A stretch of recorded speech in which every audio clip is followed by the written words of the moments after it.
దేశ రాజధాని ఢిల్లీలో ఓబీసీ సంఘాల ప్రత్యేక సమావేశం జరిగింది.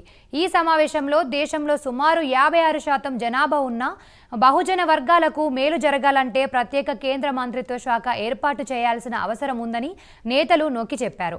అలాగే కులగణన చేయడం ద్వారా బీసీల జనాభాపై స్పష్టమైన అవగాహన వస్తుందన్నారు. అలాగే బీసీలకు 42% రిజర్వేషన్లు కల్పించాలన్న డిమాండ్ సహేతుకమని బీసీ నాయకులు అభిప్రాయపడ్డారు. ఆయా డిమాండ్లు నెరవేరే వరకు బీసీ నేతలు సంఘాలు సమైక్యంగా ఉండి సాధించాల్సిన అవసరం ఉందని అభిప్రాయపడ్డారు. బీజేపీ కాంగ్రెస్ పార్టీల అధిష్టానాలను ఆయా పార్టీలోని బీసీ నేతలు పట్టుబట్టి డిమాండ్లు నెరవేరేలా కృషి చేయాల్సిన అవసరం ఉందని అన్నారు. అవి ఇప్పుడే చేసేస్తాను.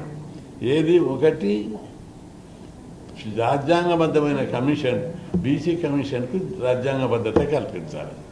సరే, ఓకే, ఇది వచ్చి డిమాండ్. ఇంకొకటి బీసీలలో ఒక రకంగా లేవు, చాలా రాష్ట్రాలలో ఏబిసిడీలు ఉన్నాయి. ఇక్కడ కూడా ఏబిసిడీ చేయాలను నేను కమిషన్ నియమిస్తే చేస్తాను. మూడవ డిమాండ్ ఫైనాన్షియల్ ఇంప్లికేషన్స్ ఉంటాయి. అందుకోసం కేంద్రంలో ప్రత్యేక బీసీ మంత్రిత్వ శాఖ ఏర్పాటు చేయాలి. అది కూడా ఒప్పుకున్నాడు, ఆ రోజే ఒప్పుకున్నాడు. ప్రాసెస్ కొద్దిగా లేట్ అయింది, తొందరలో అది కూడా అయిపోతుంది. ఇటీవల మనం ఇంకొకటి బీజేపీ పార్టీ ఒక ట్రైబల్ ఇంకా చూడు, దేశంలో ఉన్న అత్యున్నత పదవులన్నీ 4. ఒకటి ప్రధానమంత్రి, ఒకటి రాష్ట్రపతి, ఒకటి సుప్రీంకోర్టు చీఫ్ జస్టిస్. ఇంట్లో ఎవరున్నారు చెప్పు? ఏదన్నా నగరకులం ఉందా చూడు. రాష్ట్రపతి ఎవరు? గిరిజన మహిళ.